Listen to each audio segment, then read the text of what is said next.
राज्यात प्रॉपर्टी कार्डामुळे वाढते गोंधळ, वारसदारांमध्ये विवादांची मालिका। राज्यात प्रॉपर्टी कार्डाच्या अंमलबजावणीमुळे सर्वसामान्य नागरिकांची मोठी पंचायत सुरू आहे। शासनाने 7/12 ग्राह्य धरणे थांबवून प्रॉपर्टी कार्डांना अधिकृतता दिल्यानंतर अनेक नवीन समस्या उभ्या राहिल्या आहेत। शहरी आणि ग्रामीण भागात आजही 2-4 पिढ्यापासून जागा वापरणाऱ्या अनेक कुटुंबांची नावे मालमत्तेच्या नोंदीत नाहीत। घरफाळा किंवा घरपट्टी नियमित भरली तरी तो कर भरणारा व्यक्ती मालक आहे असे स्पष्ट करण्यात आले नसल्याने गोंधळ वाढत आहे। तरीही प्रॉपर्टी कार्ड मात्र थेट वापरकर्त्यांच्या नावावर काढल्याने इतर वारसदारांना न्यायालयाची पायरी चढावी लागत आहे।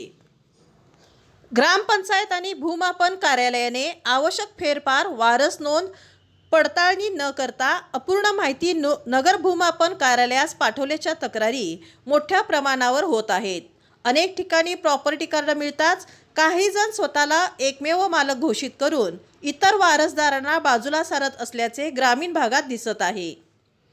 काही जागांची 99 वर्षाची करारनामा प्रणाली असतानाही बाजारभावानुसार मूल्यांकन भरून नामांतर करण्याची प्रक्रिया वर्षानुवर्ष प्रलंबित आहे।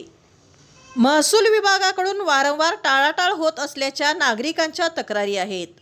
गायरान जमिनीचे शुल्क भरूनही त्या जमिनीचे नामांतर करण्यात विलंब होत असल्याने लोक त्रस्त झाले आहेत। शासनाने मयत व्यक्तीचे नावे नोंदीतून कमी करण्याचे स्पष्ट निर्देश दिले असले तरी महसूल विभाग, तलाठी कार्यालय आणि स्थानिक यंत्रणेकडून काम ढिसाळपणे चालल्याची नाराजी व्यक्त होत आहे।